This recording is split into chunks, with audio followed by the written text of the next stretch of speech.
நல்ல தலைப்பு கணேசன். அதுலேயும் அப்டேட். நான் சாங் கூட நினைச்சேன் எப்படி எடுத்துருப்பானோ அப்படின்னு. இன்னைக்கு லெவலுக்கு வந்துருங்க. அந்த கட்டிங்ஸ் வந்து எல்லாமே சொன்னோம். இளையராஜா சொல்லவே தேவையில்லை. சுகமான விஷயம் இங்கே என்னன்னா, கடுமையான வெயிலுக்கு நடுவில் ஒரு குளுமையான பாட்டை பார்த்தோம்.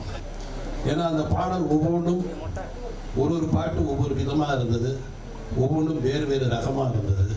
இப்போ அப்பா பாட்டை பார்த்தீங்க, அந்த அப்பா பாட்டு எந்த அளவுக்கு ரீச் ஆகுன்றது நம்மக்கிட்ட இருக்கு. அவருடைய பாட்டு எப்படியுமே ரீச் ஆகிடும். ஸோ கணேசன் அவர்களை எவ்வளோ விரும்புகிறாரு, அவர் எவ்வளோ மதிக்கிறாரு அப்படின்னு நினைக்கும் பொழுது அவருக்கு கிடைச்ச பரிசாக கூட நான் சொல்லுவேன். இப்படி ஒரு வாய்ப்பு யாராவதுக்கு கிடைக்குமான்னு தெரியல.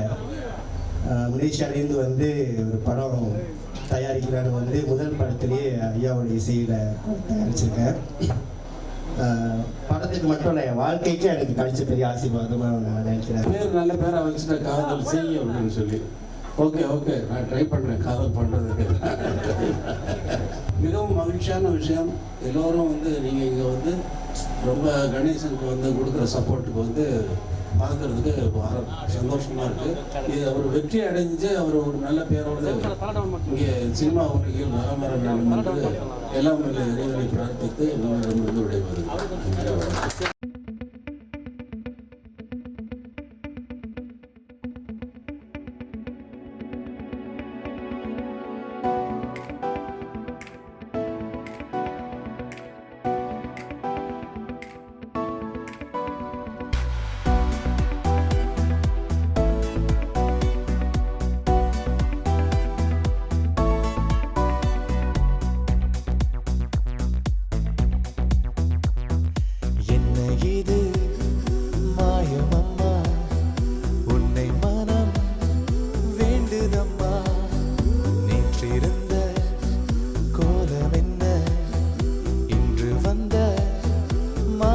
என்ன